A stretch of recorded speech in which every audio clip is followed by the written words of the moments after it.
प्रभु श्री कृष्ण ने गोपियों के साथ बहुत सी लीला की है। श्री कृष्ण गोपियों की मटकी फोड़ते और माखन चुराते और गोपियां श्री कृष्ण का उलाहना लेकर यशोदा मैया के पास जाती।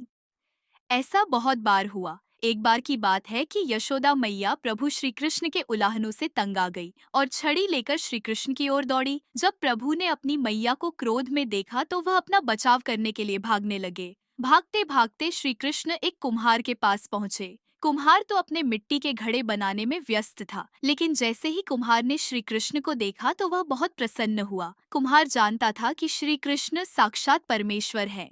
तब प्रभु ने कुम्हार से कहा कि कुम्हार जी, आज मेरी मैया मुझ पर बहुत क्रोधित है। मैया छड़ी लेकर मेरे पीछे आ रही है, मुझे कहीं छुपा लो। तब कुम्हार ने श्री कृष्ण को एक बड़े से मटके के नीचे छिपा दिया। कुछ ही क्षणों में मैया यशोदा भी वहां आ गई और कुम्हार से पूछने लगी, क्यों रे कुम्हार, तूने मेरे कन्हैया को कहीं देखा है क्या? कुम्हार ने कह दिया, नहीं मैया, मैंने कन्हैया को नहीं देखा। श्री कृष्ण यह सब बातें बड़े से घड़े के नीचे छुपकर सुन रहे थे। मैया तो वहां से चली गई। अब प्रभु श्री कृष्ण कुम्हार से कहते हैं, कुम्हार जी, यदि मैया चली गई हो तो मुझे इस घड़े से बाहर निकालो। कुम्हार बोला, ऐसे नहीं प्रभु जी, पहले मुझे 84 लाख यानियों के बंधन से मुक्त करने का वचन दो। भगवान मुस्कुराए और कहा, ठीक है, मैं तुम्हें 84 लाख योनियों से मुक्त करने का वचन देता हूँ। अब तो मुझे बाहर निकाल दो। कुम्हार कहा, मुझे अकेले नहीं प्रभु जी, मेरे परिवार के सभी लोगों को भी 84 लाख योनियों के बंधन से मुक्त करने का वचन दोगे तो मैं आपको इस घड़े से बाहर निकालूंगा। प्रभु जी कहते हैं, चलो ठीक है, उनको भी 84 लाख योनियों के बंधन से मुक्त होने का मैं वचन देता हूँ। अब तो मुझे घड़े से बाहर निकाल दो। अब कुम्हार कहता है, बस प्रभु जी, एक विनती और है, उसे भी पूरा करने का वचन दे दो तो मैं आपको घड़े से बाहर निकाल दूंगा। भगवान बोले, वो भी बता दे क्या कहना चाहते हो। कुम्हार कहने लगा, हाँ प्रभु जी, जिस घड़े के नीचे आप छुपे हो उसकी मिट्टी मेरे बैलों के ऊपर लाद के लाई गई है। मेरे इन बैलों को भी 84 के बंधन से मुक्त करने का वचन दो।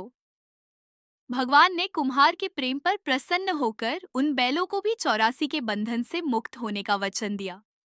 प्रभु बोले, अब तो तुम्हारी सब इच्छा पूरी हो गई, अब तो मुझे घड़े से बाहर निकाल दो। तब कुम्हार कहता है, अभी नहीं भगवान, बस एक अंतिम इच्छा और है, उसे भी पूरा कर दीजिए, और वह यह है, जो भी प्राणी हम दोनों के बीच के इस संवाद को सुनेगा उसे भी आप 84 लाख योनियों के बंधन से मुक्त करोगे। बस यह वचन दे दो तो मैं आपको इस घड़े से बाहर निकाल दूंगा। कुम्हार की प्रेम भरी बातों को सुनकर प्रभु श्री कृष्ण बहुत खुश हुए और कुम्हार की इस इच्छा को भी पूरा करने का वचन दिया। फिर कुम्हार ने बाल श्री कृष्ण को घड़े से बाहर निकाल दिया, उनके चरणों में साष्टांग प्रणाम किया, प्रभु जी के चरण धोए और चरणामृत लिया, अपनी पूरी झोपड़ी में चरणामृत का छिड़काव किया और प्रभु जी के गले लगकर इतना रोए कि प्रभु में ही विलीन हो गए। जरा सोचे, जो बाल श्री कृष्ण 7 कोस लंबे चौड़े गोवर्धन पर्वत को अपनी इक्नी अंगुली पर उठा सकते हैं, तो क्या वो एक घड़ा नहीं उठा सकते थे? लेकिन बिना प्रेम रीझे नहीं नटवर नंद किशोर, कोई कितने भी यज्ञ करे, अनुष्ठान करे, कितना भी दान करे, चाहे कितनी भी भक्ति करे, लेकिन जब तक मन में प्राणी मात्र के लिए प्रेम नहीं होगा, प्रभु श्री कृष्ण मिल नहीं सकते।